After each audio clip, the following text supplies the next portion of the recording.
biyen belajar piye kok iso alim kaya ngono, ya kan? Nah, terangkan Gus, terangkan. Hati kan?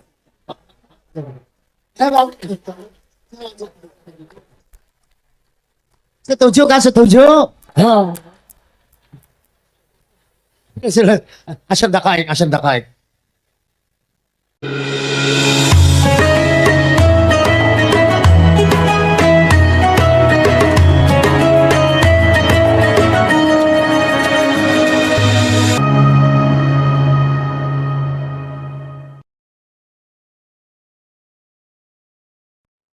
Saya Gus, asal lu ngadisi. Iki wong semuanya sudah tahu sampean alim, menerangkannya enak, fikhan, wa usulian, wa tafsiran.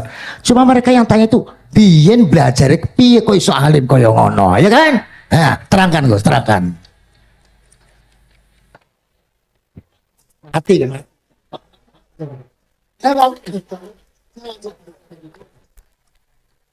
Setuju kan? Setuju? Oh. Asal dakaik, asal dakaik.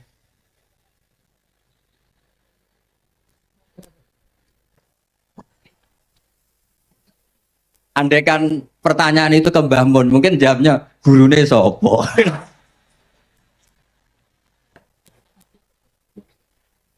Tapi mungkin kalau ke mbah-mbah saya yang juga bapaknya Nibika juga Mbak Abdul Aziz, mungkin putuku. Tapi kalau saya ingin cerita tentang saya paling ya, oh aku sergap. Yang jelas tuh dari kafadlu yuti apa? Mayas. Tapi gini, kalau ini menghormati bahasa saya ini, kalau ijazah begini, dulu Mbak Mun tuh sering cerita, juga bahasa. Kena kepengen ngalim, ku sinau sedurunge ngaji. Ya, misalnya kamu ngaji takrib atau ngaji wahab sama Mbah Mun, kamu baca dulu. Sebelum ngaji. Sebelum ngaji.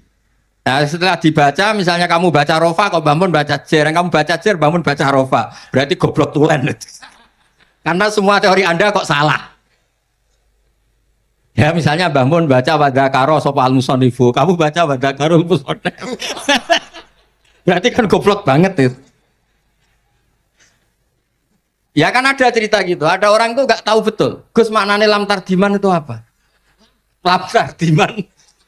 Dicari di kamus itu tidak ada. Ternyata itu di head lam tarodaman. Dia baca satu lam tardiman, dicari di kamus sampai hidup mati lagi agak ada. Ya, jadi kamu baca dulu, misalnya di bab head lam taro naringali sopo mar'ah daman ing geteh. Ternyata ngaji Mbah Mun paginya jadi baca lam taro daman. Jadi kalau kamu malamnya baca lam tardiman loh kok. Jadi itu kata Dewi Mbah Mun mergo sorokan kabeh santriku ora mungkin. Carane ngecek kebenaran Anda itu maca sik. Nanti kalau kemiripannya 50% ya separuh alim. Kalau 70% ya serondo alim. Tapi nanti kalau kemiripannya sampai 100% dan berkali-kali, nah berarti kan sudah luar biasa. Jadi yang ngaji sama Ki Mustafa, Ki Niam, saya mohon santri-santri itu belajar dulu. Biar bisa ngecek nanti guru saya baca kayak apa. Salahin. Kenapa lah? Udah salahin. Kata kiai itu kalau salah ya mau ngalah. Ini ceritanya bangun betul. Ada kiai menolak. Nggak tahu apa kakean mergawe, kakean politik nggak tahu. Wal babi lan walang. Terus ada santri, kalau gak ada makna kok walang, lawang. Ya walang sini lawang tuh. Mau ngalah. Terus watini lan wit alu. Gurune maca alu. Kalau gak ada makna kok elu. Lah ya wit telu kena gua alu. Tapi saya menangi kiai itu kalah sama santri itu. Saroko nyolong sapa wong albedo tangi anduk. Terus gurunya kaget. Cung kok anduk, cung. Bareng didelok endok. Karena kalau pegon kan anduk sama endok itu podo ae. Ini ada podo. Tapi kiainya akhirnya kalah. Memangnya nyolong anduk boleh? Yo ora, cung, yo haram, yo podo ae kalau gitu nyolong. Nyolong endok ya haram, nyolong anduk haram. Lo cerita itu masyhur itu. Kalau cerita yang terkenal di Lirboyo itu kan ada santri dari Jakarta di kelas. Gurunya bilang Ja'a Zaidun, Zaid datang. Waro'a itu Zaidan, saya melihat. Si murid ini itu melihat pintu terus. Lama-lama gurunya itu tersinggung. Kamu diajari pelengahan nggak sopan. Habis Ustadz bohong. Lah kenapa bohong? Katanya Ja'a Zaidun, Ra itu Zaidan. Zaidnya mana?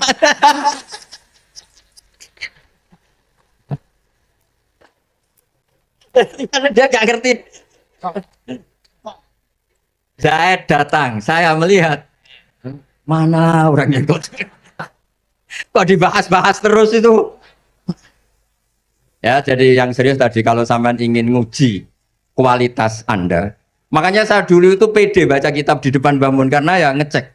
Dan dulu itu Gus Gofur, Gus Kamil sebelum ngaji ya itu mesti sinau sama saya.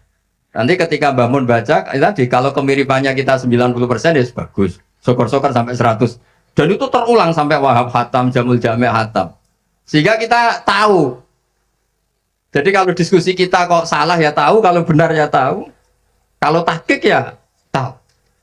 Biasanya kalau tahqiq itu bangun karena takut menyalahkan kiai-kiai Jawa. Kalau baca 2 kali, misalnya begini. Yasmalu, kadang diwaca Yasmilu ya apa-apa kiai Jawa gitu. Karena kalau kita memaksakan sampai benar seperti di kamus, kayaknya kalau kiai Jawa itu berat. Berat sekali. Dumeli bojo bolak-balik mesti ora goblok wis apik lah. Karena kalau baca tahqiq itu kan butuh kamus. Yang benar itu Yasmalu misal. Tapi kan populer juga orang baca Yasmilu. Saya tuh menangi loh. Kiai Jawa dulu baca Simai itu menangi, Masdar Simai. Lama-lama setelah banyak alumni Al-Azhar terus berdasar kamus baca Samai semua sekarang. Saya menangi kiai itu baca Dilalah. Lama-lama karena sekarang udah banyak punya kamus, baca Dalalah. Fa'alah. Jadi kiai itu juga kadang-kadang keteror muridnya. Makanya Syekh Zakaria Al-Ansori itu pernah ditanya, kenapa engkau begitu alim alama sampai dilakopi Syekhul Islam? Kata beliau itu lucu jawabannya, karena saya ini orang yang sial. Saya dulu punya guru namanya Ibnu Hajar Al-Asqalani dan punya murid namanya Ibnu Hajar Al-Haytami. Kata beliau, dukik tu bena hajara ini. Saya ini digebek 2 batu. Kalau mau ngaji takut saya minta ampun karena disuruh baca sama Ibnu Hajar Al-Asqalani. Kalau mau ngajar takutnya saya bukan main karena Ibnu Hajar Al-Haytami itu cerdasnya bukan main. Jadi kalau saya salah itu konangan. Akhirnya dia jadi orang sial tadi. Mau ngaji ya belajar, mau ngajar ya belajar. Makanya meskipun ini pernah sepuh saya tidak berani ngaji beliau. Wah mesti meriang saya kalau ngaji. Jadi yang terkenal alim-alim mohon ngajinya dikurangi ya, karena ini kasihan gurunya. Kasihan gurunya. Nggak bon cekap deh. Bon, itu catat ya. Sebelum ngaji baca dulu. Satu lagi Gus. Sampean ketoke kayak desa kok kuliah. Kamu tuh kuliah? Oh, nggih. Pun dari belajar dari mana sampai kemana Gus jenengan? Dari Mondok sampai ke Jogja sampai Putih. Monggo. Ini karena sesuai kontrak, nggak boleh nyulayani janji sekali aja Sekali tak tekno Gus. Jadi sebetulnya kalau di ilmu, saya kan sering ketemu ahli geologi, ahli sosiologi. Sebetulnya di ilmu kita, saya kan lama di Jogja, dan itu yang saya pakai juga ilmu zaman di pesantren. Misalnya sosiologi itu kan ada mukadimahnya Ibnu Khaldun. Itu kan teorinya luar biasa. Misalnya begini, kenapa Rasulullah itu harus dari suku Quraisy, suku yang sangat terhormat di Mekah.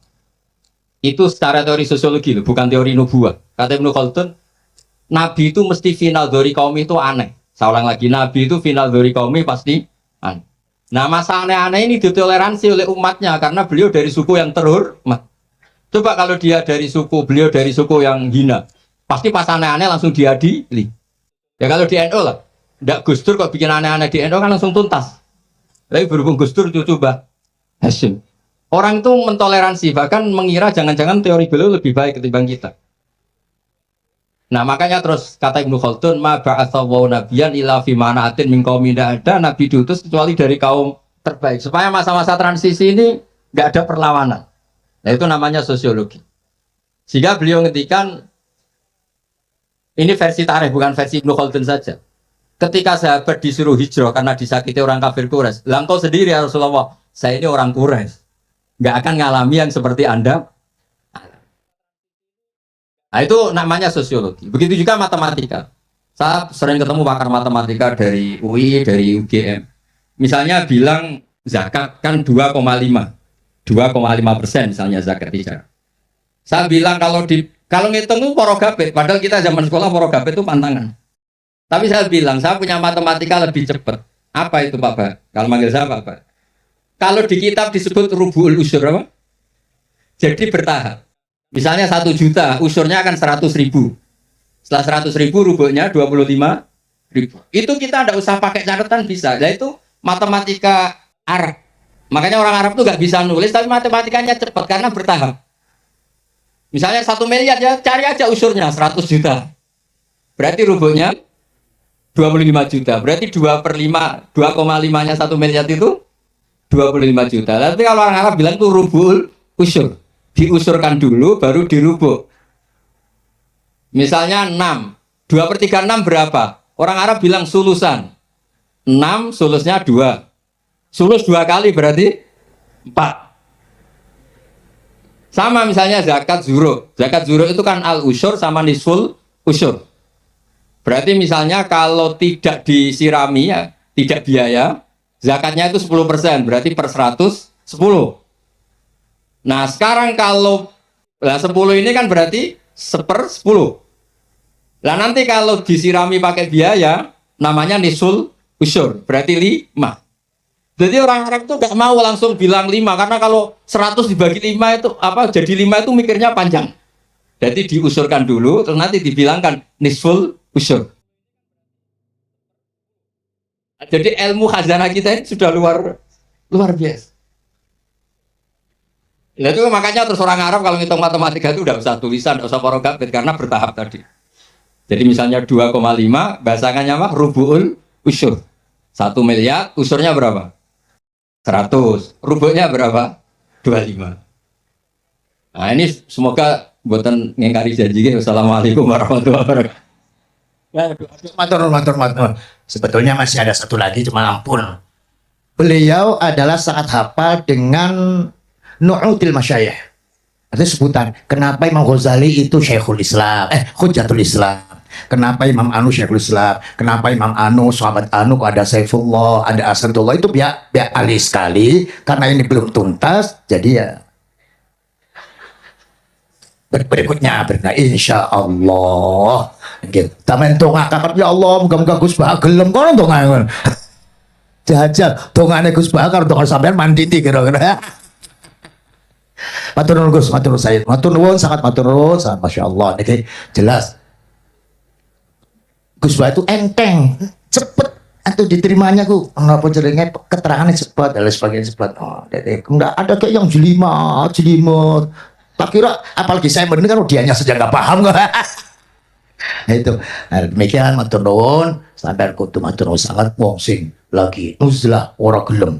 Luar biasa kita. Hanya udah selanjutnya kata mau Gus. Kula dulu santri nek pas dengan donga pas uzlah njaluk ditungane ketemu iki. Ketemu pun nggih. Oke, itulah keterangan dari Gus Bahar. Mengapa kok Gus Bahar itu sealim itu, belajarnya itu di mana? Oke, semoga bermanfaat bagi kalian semua. Saya akhiri, assalamualaikum warahmatullahi wabarakatuh.